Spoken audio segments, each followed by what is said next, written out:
São Paulo. Entrar em um espaço confinado nunca é uma rotina. Todos eles podem parecer iguais por utilizar o mesmo tipo de equipamento de proteção pessoal, executar os mesmos testes e muitas vezes trabalhar com o mesmo pessoal. Mas as condições dentro do espaço confinado são sempre diferentes. Há coisas que podem acontecer antes mesmo que alguém perceba, como por exemplo, diminuição do nível de oxigênio, infiltração de gás ou de vapores inflamáveis e tóxicos. Deve-se ter muito respeito a todos os espaços confinados.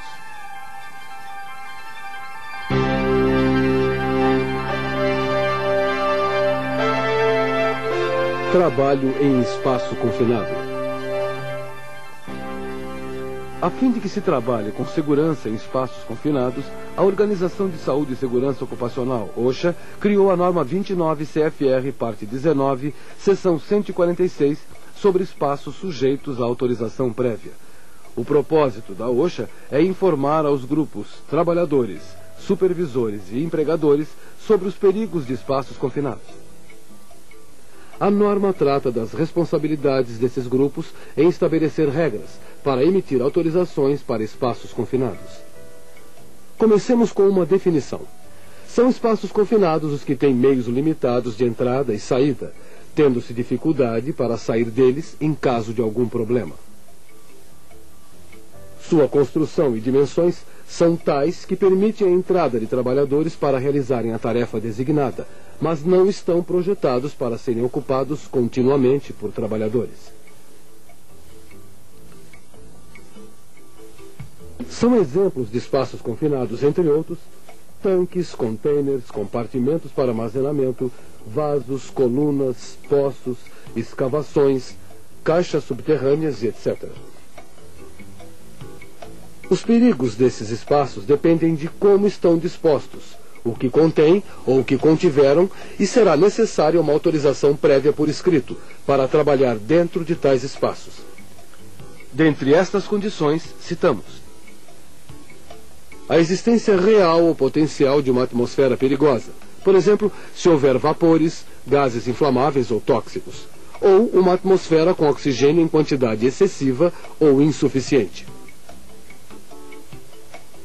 Também é necessária uma autorização se o espaço contém materiais em que um trabalhador possa ficar totalmente imerso, ou se a configuração interna do espaço possa prender o trabalhador ou asfixiá-lo.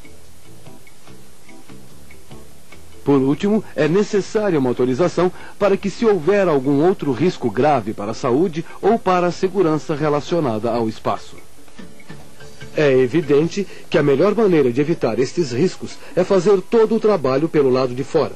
E, infelizmente, isso nem sempre é possível. Muitas tarefas de manutenção e de conserto exigem entrar fisicamente em espaços confinados potencialmente perigosos.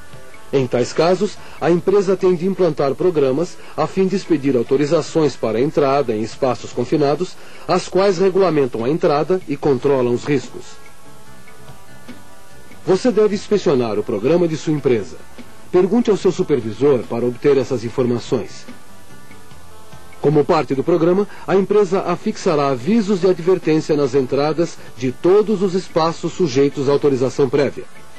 Tais avisos indicarão se é necessária uma autorização por escrito para entrar ou se é terminantemente proibido ao pessoal entrar no espaço.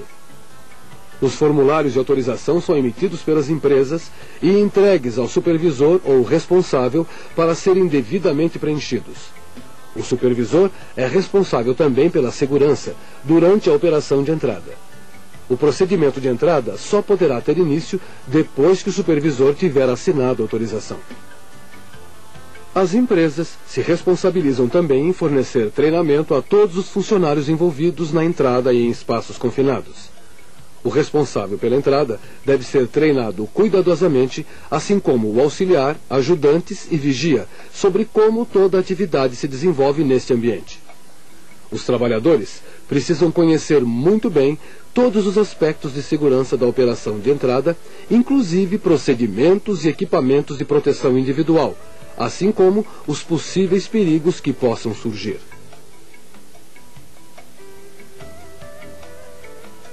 Os trabalhadores têm que conhecer como usar corretamente o equipamento de proteção individual e experimentar as máscaras respiratórias para que se ajustem bem, caso sejam utilizadas.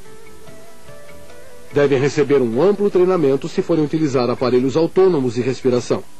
Os funcionários envolvidos devem saber como isolar o espaço confinado através de barreiras temporárias de segurança ao redor dos pontos de entrada. Devem saber também como utilizar escadas e outros equipamentos para entrar e sair com segurança dos espaços. Além do mais, os trabalhadores devem conhecer bem os métodos usados para verificar continuamente os perigos atmosféricos dentro do espaço confinado, inclusive os sistemas de alarme que forem utilizados. Têm que saber como implantar sistemas de ventilação mecânica e como trabalhar com equipamento de iluminação à prova de explosão em atmosferas potencialmente inflamáveis. As operações sujeitas à autorização para entrada exigem que os trabalhadores mantenham-se constantemente em comunicação. Sendo assim, o treinamento deve compreender também o uso de todo o equipamento especial de comunicação. Em caso de ser detectado qualquer perigo, todos devem saber como iniciar a evacuação. A empresa fornecerá todos os equipamentos necessários, inclusive o de proteção individual, sendo responsável pela manutenção dos equipamentos.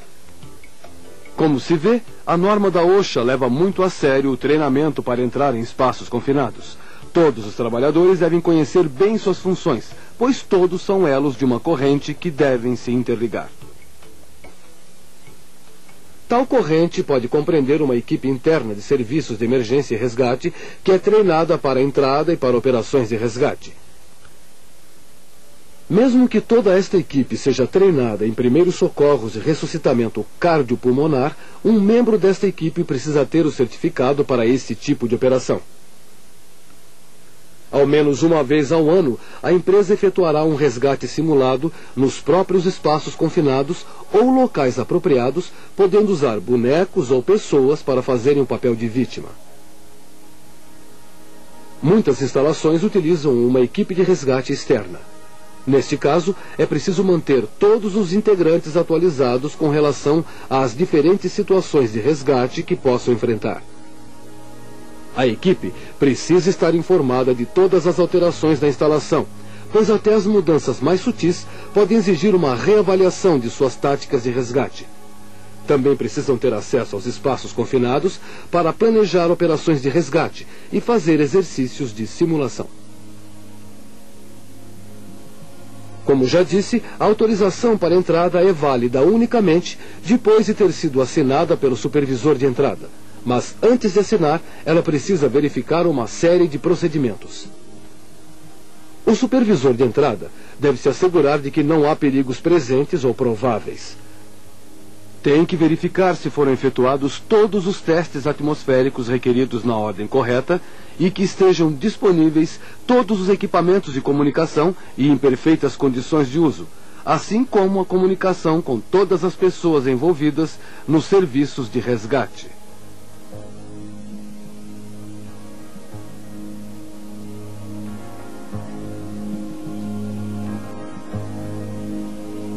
Também deve-se ter à mão todo o equipamento de resgate de emergência previsto na autorização. Durante as operações, o responsável pela entrada tem que afastar todo o pessoal não autorizado dos arredores do espaço sujeito à autorização, já que podem surgir problemas quando os funcionários não treinados tentam ajudar. A norma permite aos membros da equipe, desde que treinados, que troquem suas funções, por exemplo, deixando que o auxiliar troque de lugar com o funcionário que iria entrar. O responsável pela entrada também poderá cumprir as funções de outros membros da equipe, conforme as condições justifiquem. O supervisor de entrada também deverá se certificar de que as operações de entrada estejam de acordo com as normas indicadas na autorização. Se em algum momento surgirem perigos reais ou potenciais, o responsável pela entrada suspenderá o trabalho e cancelará a autorização. Como já foi dito, uma das responsabilidades mais importantes do supervisor de entrada é observar os testes atmosféricos que devem ser efetuados através de pessoal previamente treinado e com detectores de gás calibrados e testados para as leituras instantâneas. Há 3 tipos de avaliações ambientais, os quais devem ser efetuados na seguinte ordem: determinar a quantidade de oxigênio, a presença de gases e vapores inflamáveis e a existência de gases tóxicos. O ambiente é considerado perigoso para o pessoal se a quantidade de oxigênio do ar for inferior a 19,5% ou superior a 23,5%. Com níveis inferiores a 19,5%, falta oxigênio para o ser humano realizar trabalho físico. Com um nível de oxigênio acima de 23,5%, aumenta muito a possibilidade de que uma fagulha ou uma fonte de ignição ocasione um incêndio ou explosão.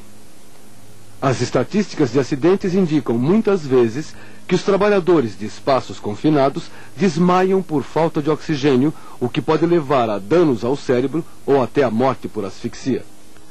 O oxigênio em espaços confinados é consumido de maneiras diferentes. É absorvido por reações químicas. Por exemplo, a oxidação de um metal é, na realidade, uma reação que consome oxigênio. O oxigênio também pode ser absorvido por materiais como carvão ativado ou ser deslocado de um espaço pela presença de outros gases, como gás carbônico, nitrogênio ou hélio. Quando se queima um metal, consome-se o oxigênio que necessitamos para respirar. Cada uma dessas situações pode reduzir a concentração de oxigênio a níveis perigosos. Na maioria das vezes, as vítimas não percebem que é tarde demais para se salvar, o que poderia ser evitado com o monitoramento através de detectores.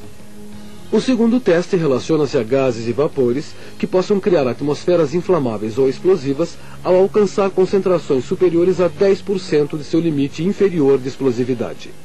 É frequente detectar no ar de espaços confinados substâncias inflamáveis, tais como metano, acetileno, vapores, solventes e gasolina. Se estas substâncias se acumularem, a situação pode ficar extremamente perigosa. Os pós ou poeiras combustíveis também causam problemas, cuja magnitude pode ser determinada por um simples olhar. Quando o pó impede a visão clara a uma distância de 1,5 metro ou menos, pode-se considerar que supera seu limite explosivo, sendo perigoso. Sabe-se que muitos gases, vapores e fumos têm efeitos tóxicos. Os mais comuns dentre eles são o monóxido de carbono e o gás sulfídrico. Respirar contaminantes tóxicos pode causar graves lesões físicas.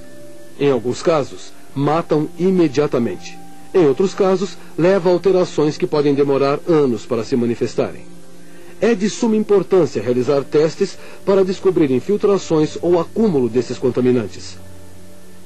O terceiro teste exigido tem por objetivo identificar a presença de substâncias deste tipo. Além do teste atmosférico inicial anterior à entrada, é preciso monitorar continuamente o ambiente a fim de assegurar condições ideais. Ao realizar estes testes, lembre-se de que os gases e vapores têm pesos diferentes. Por esse motivo, tendem a ocupar diferentes níveis no interior de um espaço confinado. Se o trabalhador desce a uma atmosfera que esteja contaminada, é preciso testar o ar em diferentes níveis e posições, de tal maneira que lentamente efetue-se a coleta de tal forma que não supere a velocidade de amostragem do detector de gases. Se for impossível isolar um espaço para realizar testes por suas grandes dimensões, ou por fazer parte de um sistema contínuo, é preciso efetuar os testes na medida do possível. Se for autorizada a entrada, é preciso monitorar continuamente as zonas onde trabalham os funcionários. Pode ser necessário aplicar normas especiais ao se trabalhar em canalizações subterrâneas ou lugares semelhantes. Isso confirma que cada operação de entrada em um espaço confinado deve ser investigada minuciosamente.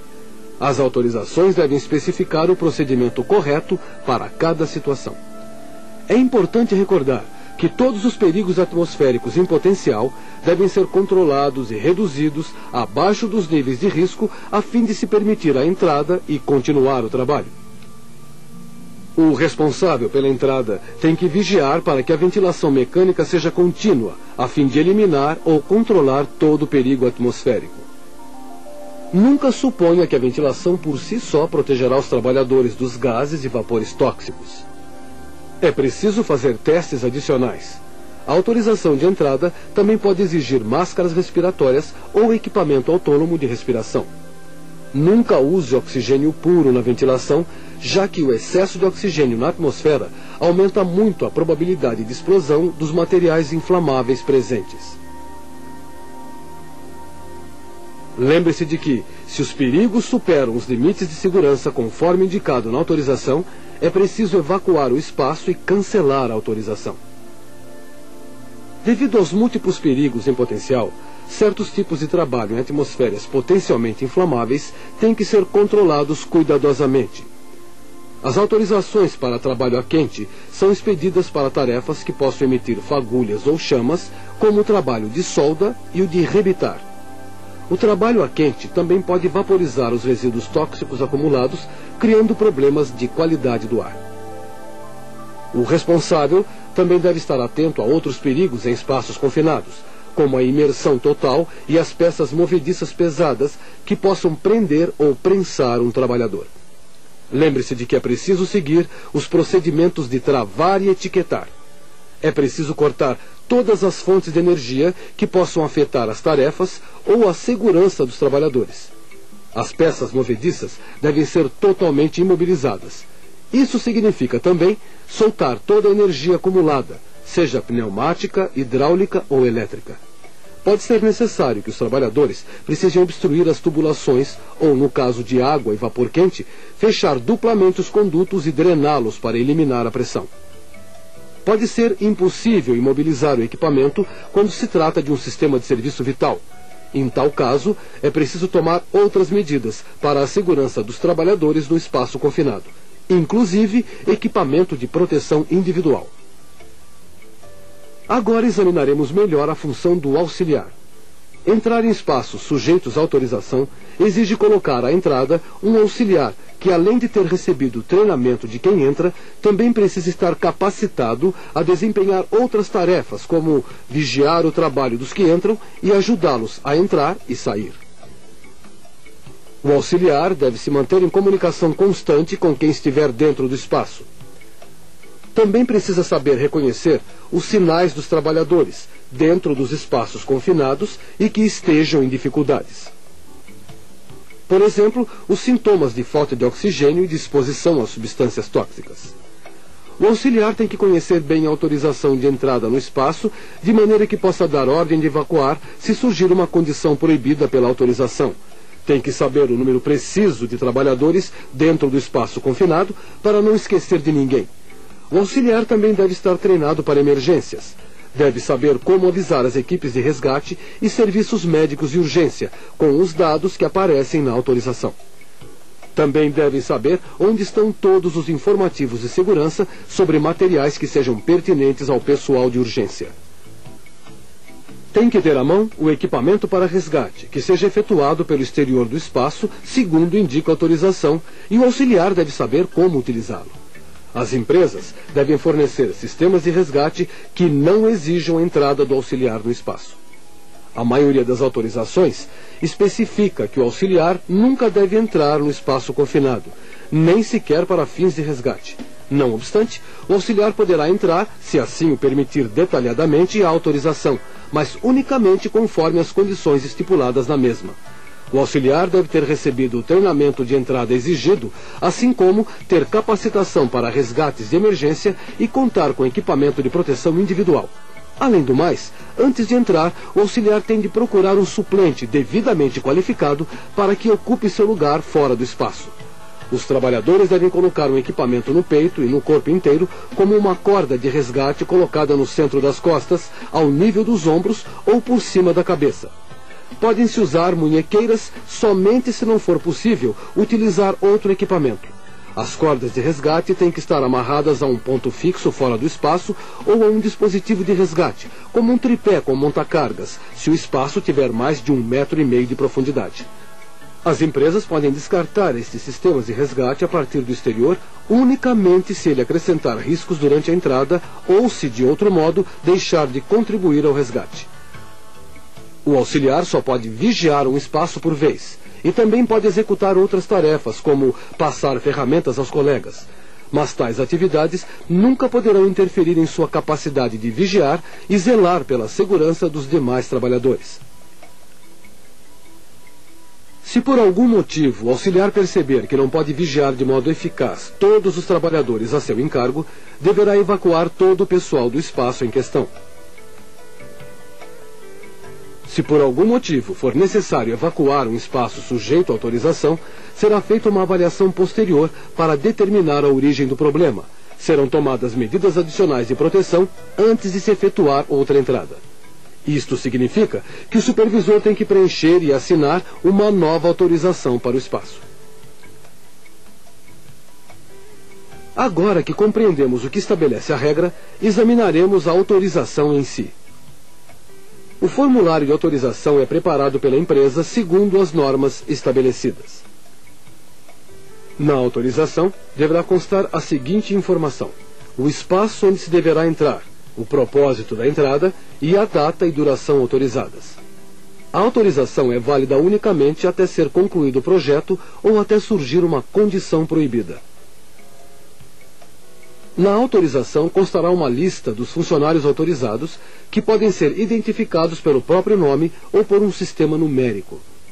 Tanto o auxiliar quanto o supervisor de entrada têm que ser identificados pelo próprio nome. A autorização deve indicar também quando tem que estar presente o supervisor no lugar de entrada.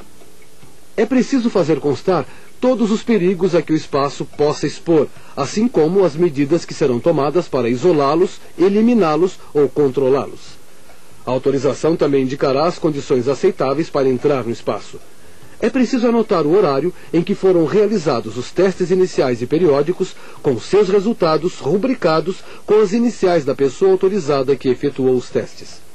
É também necessário indicar as técnicas e equipamentos de comunicação, assim como os requisitos do equipamento de proteção individual e coletiva e os sistemas de testes e alarmes. Também deverá ser indicado se são necessárias outras autorizações de trabalho, tais como o de trabalho a quente. A autorização terá uma seção sobre serviços de emergência e de resgate que indicará seus números telefônicos, além de todo o equipamento de emergência que tem de estar pronto para poder efetuar a entrada. Lembre-se de que para entrar em vigência a autorização de entrada e ser iniciado o trabalho, é preciso que a autorização seja assinada pelo responsável. Se surgirem problemas durante o desenrolar do trabalho, os detalhes deverão constar na autorização para exame posterior. As autorizações para trabalhos já concluídos devem ser arquivadas durante 1 ano, a fim de que ajudem a determinar se são necessárias mudanças no plano de autorizações da empresa. Como vamos ver, há grande diversidade na maneira de abordar cada situação nos espaços confinados. Os tipos de perigo que podem ser encontrados determinarão os procedimentos a serem seguidos. Em alguns casos, há espaços sujeitos à autorização que requerem poucas precauções. Por exemplo, quando os únicos perigos são atmosféricos. Em tais circunstâncias, e se a ventilação mecânica por si só pode controlar esses perigos, muitos tópicos da regra não se aplicam. Mesmo assim, é preciso capacitar o pessoal para entrar em espaços confinados, embora o espaço em questão não precise constar do plano de autorizações da empresa. Além do mais, o auxiliar não é necessário e não é preciso contar com um plano para resgate de emergência. Não obstante, é preciso fazer um monitoramento atmosférico constante dentro do espaço para a eventualidade das condições piorarem. Se as condições piorarem, é preciso iniciar a evacuação. Nem todo espaço confinado exige autorização para entrada. Se for possível demonstrar, sem entrar nele, que o espaço está totalmente livre de perigos, ele pode ser designado como espaço não sujeito à autorização. Em tais casos, podem ser cumpridas as tarefas sem se prender às normas do programa para entrada em espaços confinados sujeitos à autorização. O trabalhador pode trabalhar sozinho, sem necessidade de um auxiliar. Alguns espaços também podem ser reclassificados e ficar isentos de autorização depois de terem sido eliminados os perigos reais ou potenciais. Por exemplo, em muitos casos, perigos não atmosféricos, como peças movediças perigosas, podem ser neutralizados sem entrar no espaço mediante técnicas de isolamento, como a de travar e etiquetar e a técnica de obstrução. Sempre que não houver outros perigos, o espaço pode ser reclassificado como não sujeito à autorização. Para reclassificar o espaço, é necessário um documento que certifique com assinaturas que foram eliminados todos os perigos e fazendo constar a data e a localização do espaço. Se for preciso entrar no espaço para eliminar o perigo, este permanecerá sujeito à autorização até ser eliminado o problema. Só então poderá ser reclassificado. Em outros casos, as provas iniciais podem indicar que o espaço sujeito à autorização tem perigos atmosféricos reais ou potenciais. Aqui, inicia-se a ventilação mecânica para, depois, submeter o espaço a novos testes feitos do exterior. Se estes testes secundários demonstrarem a eliminação do perigo atmosférico, será feita uma entrada conforme autorização para uma terceira etapa de testes. Só depois de efetuada esta análise dentro do espaço, ele poderá ser reclassificado como não sujeito à autorização. Mas se a ventilação mecânica não eliminou o perigo, o espaço permanecerá sujeito à autorização e serão tomadas medidas apropriadas para entrar. Muitas vezes são contratadas empresas para executar serviços em espaços confinados. Nesse caso, as empresas têm que ter mútua colaboração. A empresa deve comunicar ao trabalhador contratado a existência dos espaços sujeitos à autorização e dos perigos a que expõe. A empresa contratada, por seu lado, deve solicitar esta informação. A empresa deve explicar ao contratado os requisitos de autorização e as regras de segurança. Também deve informá-lo de todas as precauções de segurança que tenham sido implantadas no espaço em questão ou ao seu redor. O trabalhador contratado deve obedecer às normas da empresa que o contratou, devendo também esta empresa entrevistar todos os funcionários contratados que se envolveram no trabalho em espaço confinado antes e depois dos serviços executados, para o êxito de todas as operações.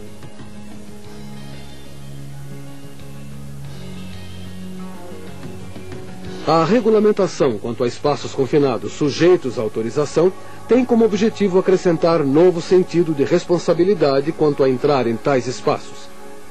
Temos que tratar estes espaços com muito cuidado. Lembre-se de levar muito a sério seu treinamento ao utilizar adequadamente o equipamento de proteção individual e coletivo e seguir todos os procedimentos especificados. Conheça bem a norma e seu sistema de autorização, pois dele dependerá a sua vida e a de seus colaboradores.